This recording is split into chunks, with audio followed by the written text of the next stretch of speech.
Boa noite, irmãos. A graça e a paz do Senhor Jesus. Vamos abrir as nossas Bíblias no Salmo 119, os versos 49 a 56. Salmo 119, os versos 49 a 56.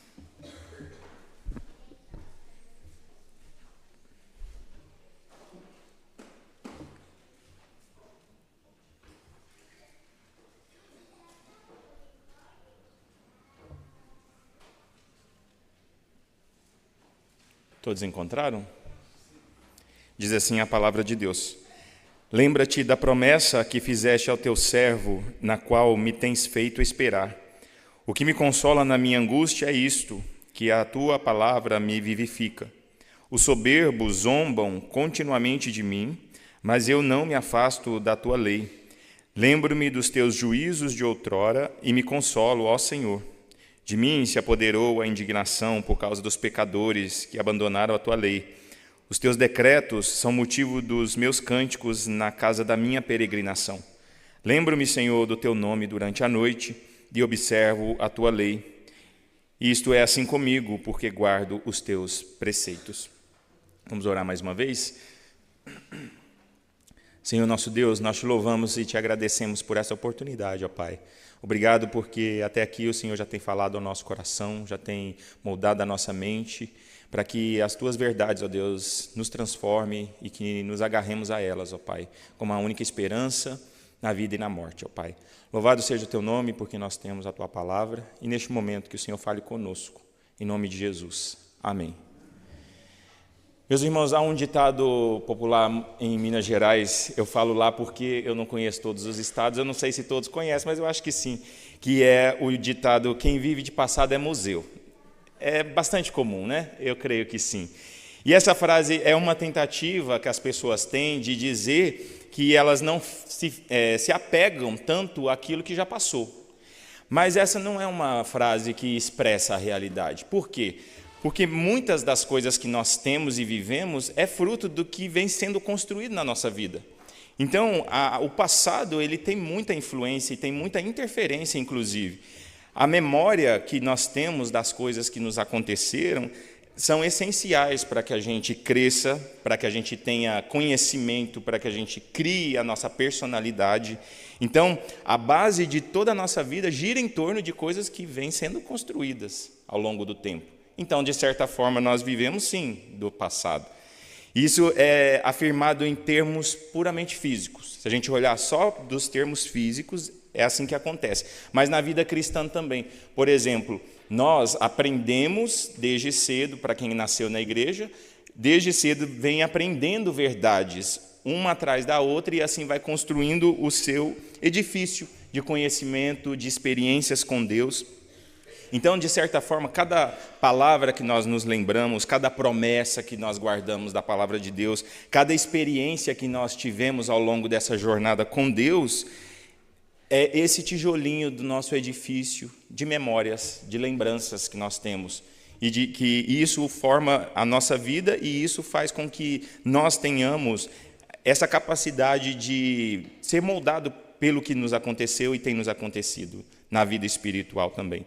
Por isso é importantíssimo ter lembranças, ter memórias, e nós vamos ver que o salmista ele vai falar sobre isso. E é sobre esse assunto que nós vamos tratar aqui, de lembranças que sustentam o cristão, que sustentam a nossa vida.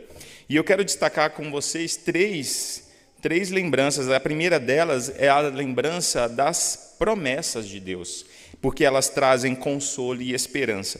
Veja só o verso 49 a 52, os versos 49 a 52, diz o seguinte: Lembra-te da promessa que fizeste ao teu servo, na qual me tens feito esperar. O que me consola na minha angústia é isto, que a tua palavra me vivifica. Os soberbos zombam continuamente de mim, mas eu não me afasto da tua lei. Lembro-me dos teus juízos de outrora e me consolo, ó Senhor. Perceba que essa estrofe ela começa com o verbo lembrar, e vai ser repetido 3 vezes durante essa estrofe, E o salmista, ele chama a Deus, né? Ele clama a Deus para que Deus se lembre da promessa que Deus fez. E isso é interessante porque quando a gente chama Deus e fala para Deus se lembrar de fazer alguma coisa, parece soar um pouco como se Deus se esquecesse, como os homens fazem. Mas o sentido não é isso. O sentido é de que Deus, conforme o Senhor prometeu, faça isso acontecer na minha vida. O Senhor disse que iria fazer, então eu peço que o Senhor se lembre dessa promessa e a realize na minha vida. E o salmista, então, ele está orando, pedindo para que Deus cumpra promessas que ele fez ao seu povo ao longo do Antigo Testamento, durante a aliança feita no Sinai. Veja que a esperança do salmista está na promessa de Deus. Ele pede que Deus o responda, pois a sua única esperança é isso, é que Deus visite e se lembre do que ele prometeu. E a esperança, meus irmãos, é algo sempre relacionado a que vai acontecer. Nós esperamos sempre que algo aconteça. Ela tem a capacidade de trazer uma imagem de um ideal para aquilo que nós pensamos. Se nós estivermos pensando em algo para o futuro, nós projetamos uma imagem, e isso é a esperança. Só que essa imagem que nós projetamos, ela pode ser, muitas vezes, ou frustrada ou realizada, dependendo de onde nós a colocamos. Então, quando o salmista ele pede a Deus, ele se lembra da promessa, ele está fazendo exatamente isso. Ele está colocando a sua esperança em Deus, naquilo que Deus disse. Porque pode perceber, meus irmãos, que no nosso contexto atual, as pessoas têm esperado em muitas coisas, em muitas situações diferentes, mas são situações que Deus nunca prometeu que iria realizar. E por isso há tanta frustração. E aqui já vamos deixar algo claro para nós. O reverendo Jonatas Abdias, ele tem um curso chamado Aconselhamento Redentivo e um livro também chamado Breve Manual de Aconselhamento Redentivo. E nesse curso ele fala que todos os seres humanos, eles se movem nesse mundo com 3 virtudes teologais, que é conhecido na teologia, que é fé, esperança e amor. E nesse sentido, todos nós temos fé em alguma situação, em um Deus ou em em outro ser. Nós temos esperança de que aquilo que nós esperamos vai acontecer e nós temos um amor, algo que nos move a caminhar rumo àquele objetivo. E eu quero tratar da esperança porque o salmista ele está confiando somente na promessa de Deus, então ele está depositando a sua esperança somente no que Deus disse. E isso vai mudar tudo, tanto na nossa vida, quanto na vida como mudou a do salmista. Porque se nós temos esperança e nós temos, como nós cantamos várias promessas de Deus ao longo de toda a Bíblia, nós vemos que Deus fez promessas para nós e são nessas promessas que a nossa fé deve estar fundamentada, arraigada. Por isso o salmista ele começa dizendo exatamente isso. Lembra-te da promessa que fizeste ao teu servo, na qual me tens feito esperar.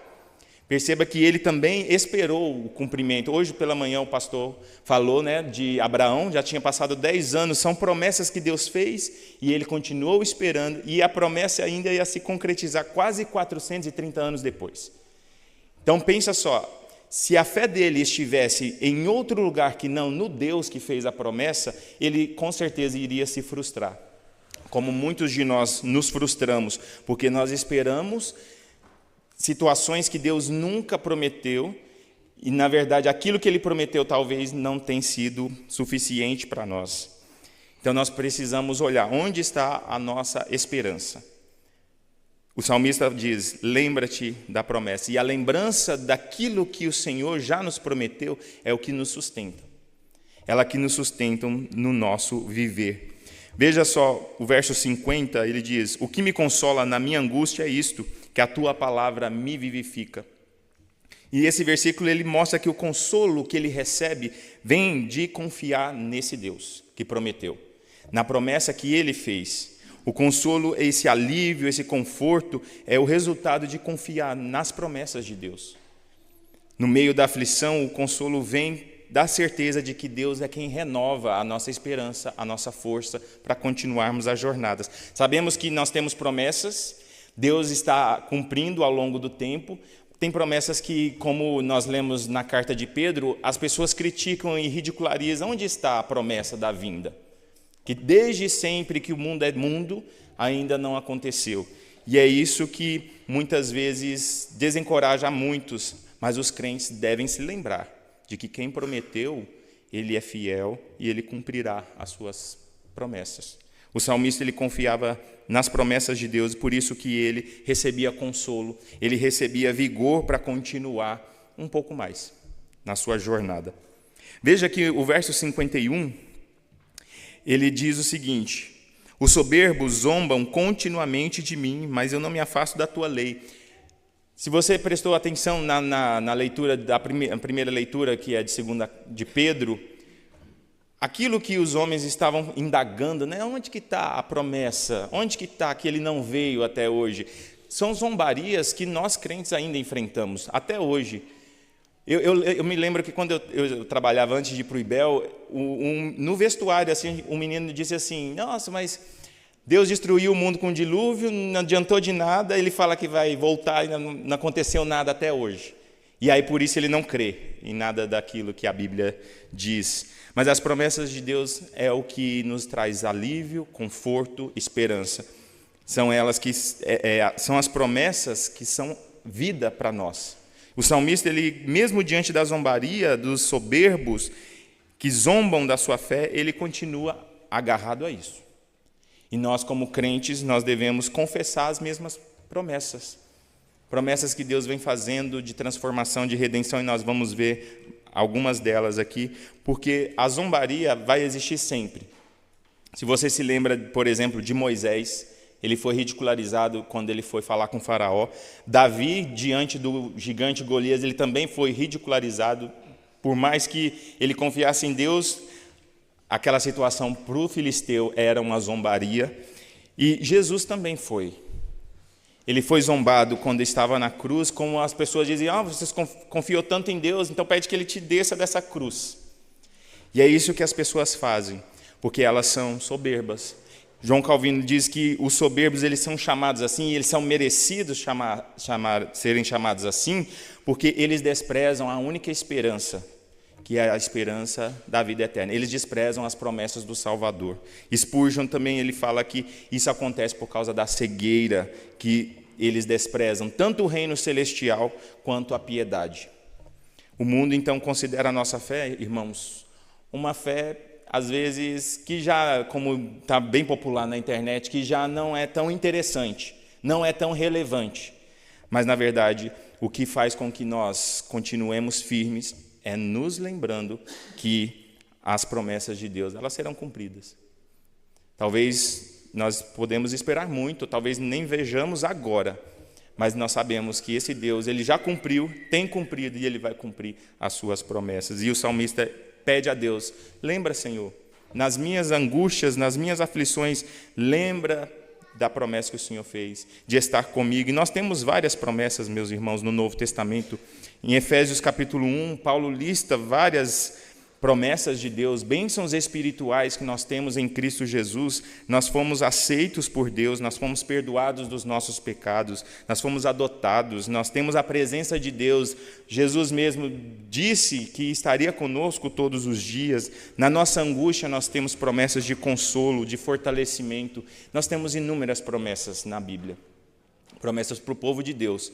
E são essas promessas que vão fazer com que nós caminhemos rumo à cidade celestial e com esperança, com a esperança renovada. Por isso, nós temos que nos perguntar: o que tem alimentado a nossa esperança? Será que eu tenho esperança em situações vazias que não vão conseguir trazer para mim tanto alívio quanto consolo nas minhas angústias do dia a dia? Mas se eu estiver fundamentado na promessa de Deus, nós temos certeza de que seremos renovados, fortalecidos para continuar. Onde nós temos buscado o consolo em meio às lutas da nossa vida? Em segundo lugar, meus irmãos, as lembranças que sustentam o cristão Em segundo lugar, são palavras que geram indignação santa e louvor no caminho. E aqui tem duas ideias, porque o salmista, veja no versos 53 e 54, ele diz o seguinte: lembro-me dos teus juízos de outrora e me consolo, ó Senhor. De mim se apoderou a indignação por causa dos pecadores que abandonaram a tua lei. Veja que a estrofe aqui, ela prossegue, que depois que vem o consolo da promessa, que é proveniente da promessa de Deus, nasce no coração do salmista uma indignação. Porque, ao que tudo indica, ele estava vendo aquelas pessoas no seu tempo que, mesmo sabendo das promessas de Deus, eles a rejeitavam. E é isso que ardia no seu coração, aquela indignação de que tudo que Deus prometeu, que é confiável, estava sendo desprezado pelos ímpios. E ele ficou horrorizado ao ouvir, ao observar essas pessoas dizendo e abandonando as promessas de Deus. E esse horror, ele deveria fazer parte também da nossa vida, que é o horror de olhar para o nosso mundo e ver que as pessoas estão frustradas, sem esperança, buscando alguma coisa e elas não conseguem encontrar, porque elas buscam Cristo. Elas buscam a esperança que Cristo nos dá. E elas não encontram porque elas rejeitam as promessas de Deus, elas rejeitam a fé cristã. O texto mostra, então, que diante dessa situação que nós presenciamos, não existe aquela ideia assim, deixa para lá, não estou nem aí. Porque o crente fiel, que sabe da condenação que virá sobre o mundo, ele se indigna com a ideia de que os pecadores estão rejeitando a única oferta de salvação, que é a promessa em Cristo Jesus. E essa indignação não surge de um orgulho ferido. Não é por causa dele sofrer simplesmente, mas é da ideia de que a glória de Deus está sendo violada. Deus está sendo escarnecido no final das contas. Então, o coração do crente fiel a Deus naturalmente olha para a realidade do pecado, olha para a realidade do nosso mundo e fica indignado. Então, as lembranças daquilo que Deus diz que vai acontecer com esse mundo deve gerar em nós também esse mesmo sentimento. Esse sentimento de compaixão, ao mesmo tempo de indignação. Como que as pessoas cegas podem rejeitar o único meio de salvação, que é Cristo Jesus? O contraste, então, mostra duas realidades. De um lado, as pessoas rejeitando a lei de Deus, rejeitando as promessas de Deus, e do outro lado, alguém fiel, que está continuando, crendo nisso. E nós devemos ser esse fiel, esse povo fiel que crê nessas promessas, e que olhe para a realidade do pecado à nossa volta e não se conforma, mas também precisa dizer a esse mundo que eles precisam de um Salvador, o Salvador Jesus Cristo. Isso deve gerar em nós essa inconformidade, essa indignação, não deixar que as práticas dos pecados das pessoas façam com que nós sejamos indiferentes, e muito menos que isso faça com que a nossa esperança se desvaneça. Nós precisamos despertar para isso. Veja, Apocalipse 22, 10 a 13 diz o seguinte: não celes as palavras da profecia deste livro, porque o tempo está próximo. Continue o injusto a fazer injustiça, continue o imundo a ser imundo, o justo na prática da justiça, e o santo continue a santificar-se. Eis que venho sem demora, e comigo está a recompensa que tenho para dar a cada um, segundo as suas obras. Eu sou o Alfa e o Ômega, o primeiro e o último. E nós devemos confiar nessas promessas, meus irmãos, e dizer às pessoas: vocês estão do lado errado. A esperança de vocês vai passar. E vai chegar um momento em que o horror vai chegar. Mas, ao mesmo tempo que nós olhamos para essas realidades, nós podemos olhar também que o salmista, ele diz o seguinte: lembra dos teus juízos de outrora e me consolo. De mim se apoderou a indignação por causa dos pecadores, e os teus decretos são o motivo dos meus cânticos. Ao mesmo tempo que ele olha a realidade horrorosa dos que abandonam a lei de Deus, ele também enche o coração e os lábios de louvor a esse Deus. Ele usa aquilo que os homens rejeitam como inspiração para os seus louvores, para os seus cânticos, e ele tornava isso a fonte da sua adoração. O cântico em Israel era a expressão da fé que eles tinham, da esperança que eles tinham em meio aos caminhos difíceis. Nós temos visto na reunião de oração os salmos de romagem, que são cânticos que o povo de Deus entoava indo para Jerusalém, e muitas vezes caminhos difíceis. Mas o que consola o povo de Deus nos caminhos difíceis, rumo à nossa cidade celestial, são exatamente as palavras contidas na Bíblia. Então o salmista, ele canta como expressão de sua fé durante essa jornada. Pela lei de Deus, ele olha e encontra esperança, e isso enche o seu coração de alegria. Enquanto os ímpios rejeitam, os crentes se alegram. Enquanto eles estão perecendo e se imundiçando ainda mais, os crentes estão se santificando e buscando cada vez mais a alegria do Senhor, nos louvores do Senhor. E isso sempre aconteceu. No Novo Testamento nós temos o exemplo de Paulo e Silas. Lembram do episódio que eles foram presos e meia-noite, por volta da meia-noite, eles cantando louvores a Deus. O que deu esperança para aquelas pessoas cantarem àquela hora da noite na situação em que estavam? A promessa. As promessas, a vida que vem da própria palavra de Deus. Por isso que nós precisamos nos lembrar de palavras que inspirem o nosso coração tanto a louvar a Deus por sua graça, por sua justiça, e também nos inspire a ficarmos indignados com a realidade que o mundo está caminhando. Nossa vida é cheia de mudanças, nós sabemos disso. Cada tempo parece tudo bem, de repente, pum, desaba o nosso mundo. Mas o que vai nos fortalecer nesse momento? As promessas de Deus, de que Ele estará conosco, de que Ele está conosco. Veja, o apóstolo Tiago diz o seguinte: está alguém de vocês sofrendo? Faça oração. Alguém está alegre? Cante louvores. E é a mesma ideia aqui, a ideia do salmista. Ele olha, fica indignado. Ele sofre com a situação do mundo, mas ao mesmo tempo ele canta, porque ele está alegre pela justiça, pela graça, pela misericórdia de Deus. William Cowper ele diz o seguinte: Deus escreveu para nós orações para cada tribulação e salmos para cada libertação, de modo que agora nós não temos desculpas.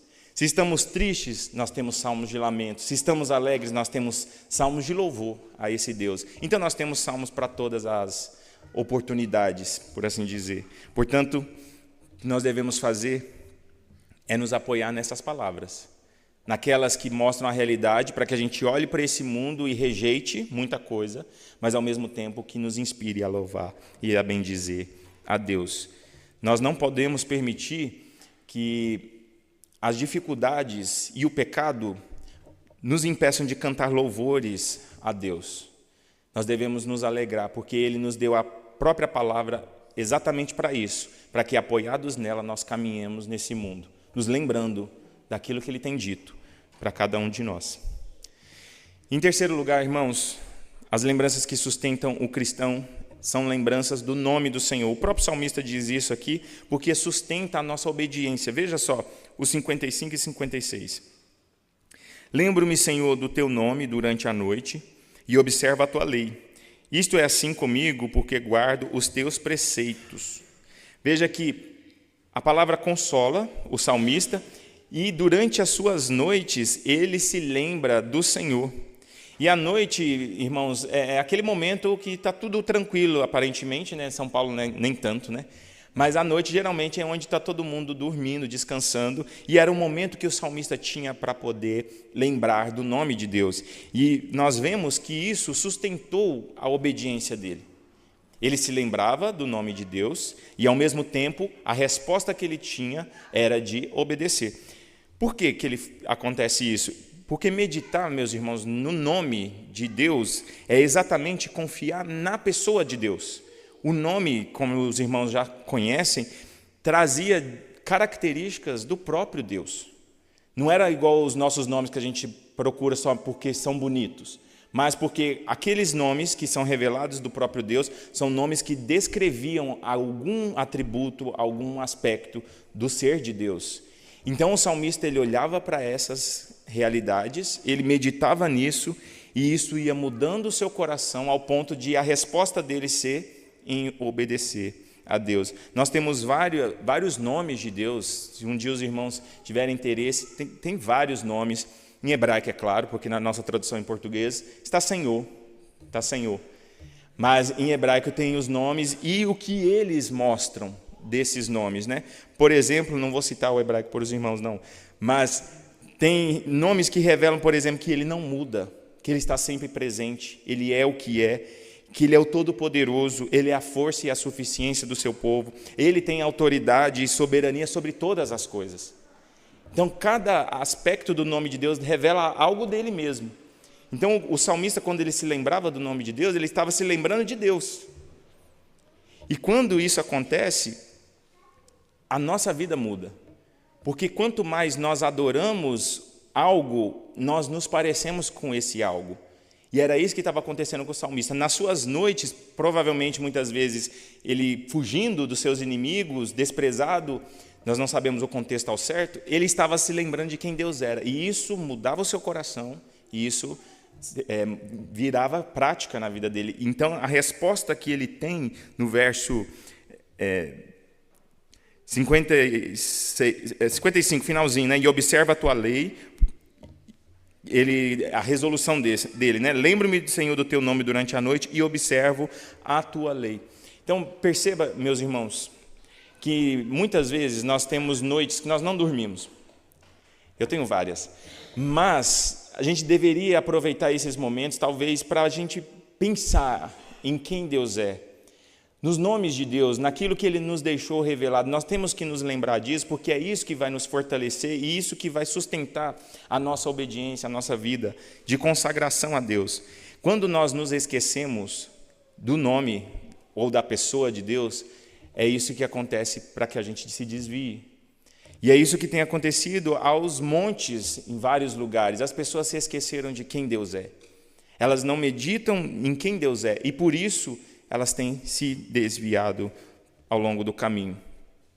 Então nós precisamos entender isso, que lembrar do nome de Deus é lembrar de quem Ele é, do que Ele revelou acerca de si mesmo. E confiados nisso, lembrando disso, nós podemos viver uma vida de consagração a Deus. E o verso 56 termina: isto é assim comigo porque guardo os teus preceitos. E essa frase final é a frase talvez mais difícil para a maioria dos comentaristas, e eles não chegaram à conclusão, e eu também não vou chegar. Mas a ideia é que isto se refere ao quê? A obediência, se refere ao consolo que vem de Deus, se refere ao próprio Deus, mas a ideia é que o salmista, ele lembra de Deus, recebe consolo da palavra de Deus, e ele responde em obediência. Então, nós podemos deduzir isso, de que ele, meditando em quem Deus é, naquilo que Deus fez e faz, ele responde em obediência. E é isso que Deus requer do seu povo, que o seu povo confie nas promessas e responda em fé e obediência. São as promessas de Deus que sustentam a nossa vida, nos geram indignação contra o pecado e que sustenta a nossa obediência.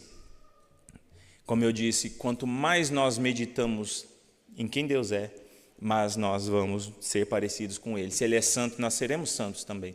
Seremos justos, porque Ele é justo. Então, à medida que vamos meditando, refletindo no que Deus fez e faz, na pessoa dEle, no seu caráter, nós podemos, então, sermos mudados. Quantas noites nós já passamos sem dormir e nós não aproveitamos? Ficamos somente elucubrando o que pode acontecer. O que vamos fazer no dia seguinte, remoendo situações indissolúveis para nós, quando na verdade nós deveríamos aproveitar esses momentos para pensar: opa, quem é esse Deus que eu creio e sirvo? É dele que eu tenho que me lembrar. Eu sei que está difícil, muitas vezes as nossas lutas são grandes, mas nós devemos olhar para esse Deus, esperar nele, confiar nas promessas dele. E a palavra é cheia de consolo e conforto para os momentos de angústia. O salmista ele começa dizendo isso, né? Ele espera na promessa, ele espera o favor, o consolo que vem de Deus, e a sua resposta é em obediência. Se você percebeu, já é a 7ª estrofe. Em todas elas, geralmente, nessa parte final, ele está respondendo ao que Deus fez. E aí ele respondendo, ele sempre responde: vou obedecer, vou viver de tal forma, vou viver conforme aquilo que eu tenho aprendido. E é isso que nós devemos aprender a cada sermão. Opa, o que Deus requer de mim? Ele me mostrou a minha realidade, o meu pecado, o meu consolo, e agora, como é que eu respondo a isso? E é isso que nós devemos responder essa noite. Nós devemos sair daqui cheios de confiança de que quem prometeu todas as bênçãos espirituais, Ele é fiel para cumprir. Nós estamos aqui, diz William Van Gemeren, deve ser isso o nome, que essa sessão é cheia de confiança em Deus e de consolo para aqueles que esperam por uma libertação. Então, nós estamos diante de um texto de confiança, de lembranças do que Deus pode fazer, do que Ele faz, e isso deve encher o nosso coração de esperança. Para concluir, então, meus irmãos, as lembranças que sustentam o cristão são as promessas de Deus, que trazem esperança e consolo para nós. Em segundo lugar, lembranças que gerem indignação, para a gente olhar para esse mundo e ficar indignado como Deus fica, mas ao mesmo tempo responder em louvor e adoração pela justiça de Deus. Em terceiro lugar, lembrar do nome do Senhor, de quem Ele é, porque é isso que sustenta a nossa obediência. E Paulo começa, na verdade, a segunda carta aos Coríntios, dizendo o seguinte no versículo 20. 2 Coríntios 1:20 diz o seguinte: porque todas as promessas de Deus têm nele o sim, por isso também por meio dele se diz o amém, para a glória de Deus por meio de nós. Ele está mostrando para os coríntios que tudo que Deus nos prometeu, todo conforto, adoção, esperança, todo perdão de pecados, consolo na adversidade, tudo isso Ele prometeu em Cristo. E em Cristo, então, nós temos tanto o sim quanto o amém. E nós podemos dizer amém, porque Cristo é o nosso Salvador. E se nós temos pessoas que não têm Cristo como Salvador, nós devemos dizer a elas que elas estão longe do sim e do amém, longe das promessas de esperança. E precisamos dizer isso ao mundo. Mas aos crentes, nós temos a garantia de que aquilo que Deus prometeu, Ele é fiel para cumprir, porque Ele não é homem para que minta, nem filho do homem para que se arrependa. E em Cristo, então, nós temos a garantia de que Deus nos aceitou, está conosco e vai nos levar para o seu lar. Amém.